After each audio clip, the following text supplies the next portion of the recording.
So last September, for our fall kickoff, as we gathered to worship and serve for God's Work Our Hands Sunday, we reflected, you may remember, on the ELCA's anniversary theme of always being made new. I don't think any of us at the time realized just how much our congregation would live out that theme in the months to come. In the midst of great change and transition, we have experienced both the pain of grief and the joy and the excitement of renewal. And it's been abundantly clear to me that God has been at work in our midst, renewing our sense of ministry and mission here at Hope and raising up new leaders to guide us. We've come to a point of yet another change here at Hope. I'm in the process of accepting a call to serve as pastor of Peace Lutheran Church in Charlottesville, Virginia. The path of discerning this call has been long. The Virginia Synod contacted me last summer and asked me to consider being a candidate for this position. In the midst of all the other changes happening at Hope this fall, I spent many hours in prayer seeking God's guidance.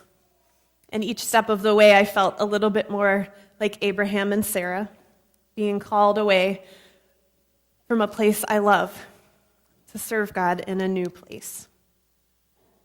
While I trust that this truly is a call, please know that it was not an easy decision. Being partners in ministry with you for the past 7.5 years has been an incredible gift. We have shared so much together, hearing God's word, sharing in the Lord's Supper, celebrating baptisms and confirmations, serving those in need, joining together in much laughter and a few tears along the way.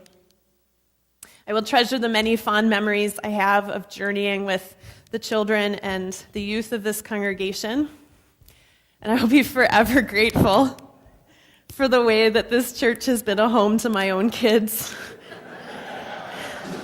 Yeah. And I swear, we didn't plan that.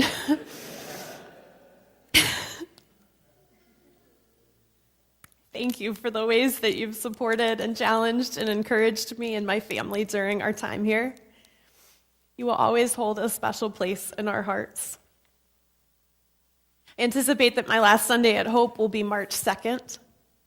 Because of the way the call process works in Virginia, my call to Peace will not be official until February 9th, at which point the full transition process will begin.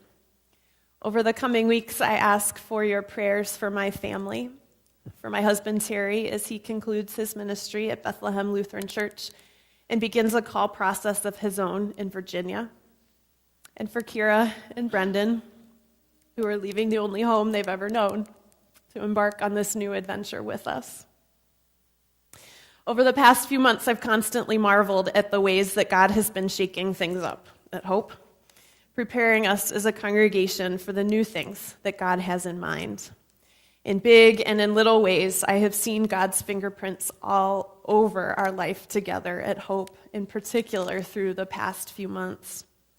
While I certainly cannot claim to know exactly where God is taking Hope, there is no doubt in my mind that it is God who is leading this congregation into a new future. Hope is a strong congregation with gifted leadership and a passion for the good news of Jesus Christ. You will come through this transition with a stronger faith and a deeper understanding of who God is calling you to be as a congregation. The God who is making all things new will sustain and guide us.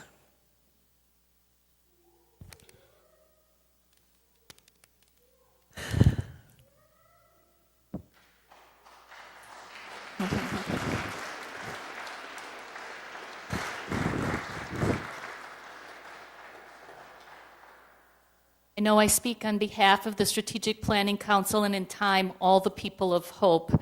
We want to wish you, Pastor Lauren, our heartiest congratulations on your call to Peace Lutheran Church and best wishes as you continue your ministry in Charlottesville. For those of you who are around my age, we are like proud parents at this moment. We are so excited for you. We knew this day would come, and we are confident of your success. But we will miss your ministry among us and your presence in our day-to-day lives. We have been blessed these 7.5 years that was only supposed to be 3 years. We're going to miss your quick smile and your gentle words, which helped us see others' perspectives. Over time, we will come to cherish the memory of your energetic and animated confirmation lessons, dancing with Kira at the baptismal font, and the many, many times you touched our lives and the lives of our children with your insight and faith. 2 things will happen in the next 5 weeks. First, we will actively seek an interim associate minister. And yes, for better or worse, we are familiar with the process of filling a vacancy. Pastor Barry will continue as our part-time interim senior minister. Pastor Barry and I have been in contact multiple times already with Bishop Chris and Pastor Heather at the Synod office. We've asked for a full-time interim associate pastor or lay leader with youth and family experience, and we anticipate that we'll be speaking with them again very early this week. Please watch for a letter from me in this next week, and it will have some more of the details about all that is going on here at Hope, and there's a lot of things going on.